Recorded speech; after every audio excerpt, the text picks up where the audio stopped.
sana. Baada ya siku 2-3 Parliament resumed sittings this week amid criticism from a cross-section of Kenyans that lawmakers had abdicated their mandate and allowed the executive to issue orders and craft rescue packages meant to check the spread and impact of COVID-19 pandemic for eventual rubber stamping by Parliament. Now, despite the Senate and National Assembly agreeing to hold sittings once every week, it was clear the new COVID-19 threat has not stopped the sibling rivalry. Assembly, Honorable Justin Muturi. The National Assembly resumed sittings after 1-month break, but the sitting arrangement has radically changed to comply with social distancing. In the Senate, only 28 senators are allowed to sit in the chambers, the Speaker, 1 clerk and 4 sergeant-at-arms.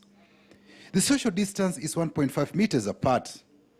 But in the National Assembly, despite enjoying a big chamber, the social distance was huge. Though set at 2 meters, in some places, the distance spread to 2.5 meters. This reduced the number of lawmakers allowed to sit in the chambers from 66 to 53. Staff in the chamber has also been trimmed to 1 clerk and 4 sergeant-at-arms. But I'm wondering why this one in National Assembly is too much. Look at all of these rows. It should be 1 point. This has been done on strict advice by the public health personnel. The National Assembly has a total of 349 elected MPs. Based on lessons learned this week, the House may review the sitting arrangement, fix the distancing to 1.5 meters to allow more members in the chamber. The advice is when we use the chamber,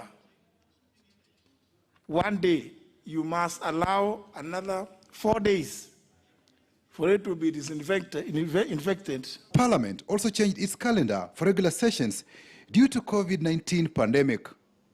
That we have 1 sitting per week for the next 3 weeks. But we have agreed in these sittings of Wednesdays, we shall be having 3 sittings. The recess, Mr. Speaker, has been stood over generally to enable us to then continue working at least 1 day per week. And Mr. Speaker, this House will be convened every Tuesday. But the coronavirus has not stopped sibling rivalry. Because based on what we have today, it tells you that all that the President said can only be implemented by this House. So, in fact, it is now that Kenyans are seeing between the 2 houses which one is dead, which one is upper, which one is lower. If all the bills that were necessary to come to this House came to this House, this country would be better than what National Assembly, the disservice National Assembly has caused, Mr. Speaker, by going to rubber stamp decisions that come from the executive as they are.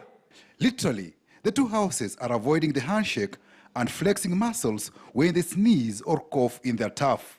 You know, somebody somewhere said Parliament is dead. So I asked him, you can only say your house is dead. As a House of Parliament, Mr. Speaker, I think it is time that we begin questioning many of the decisions that the executive is taking without the approval of Parliament. And I don't know what is wrong in this country on issues to do with accountability. And the day when the Senate is given its respectful place in the governance of this nation, that is the day that I'll know that democracy has really come to this country. Patrick Amimo, KTN News.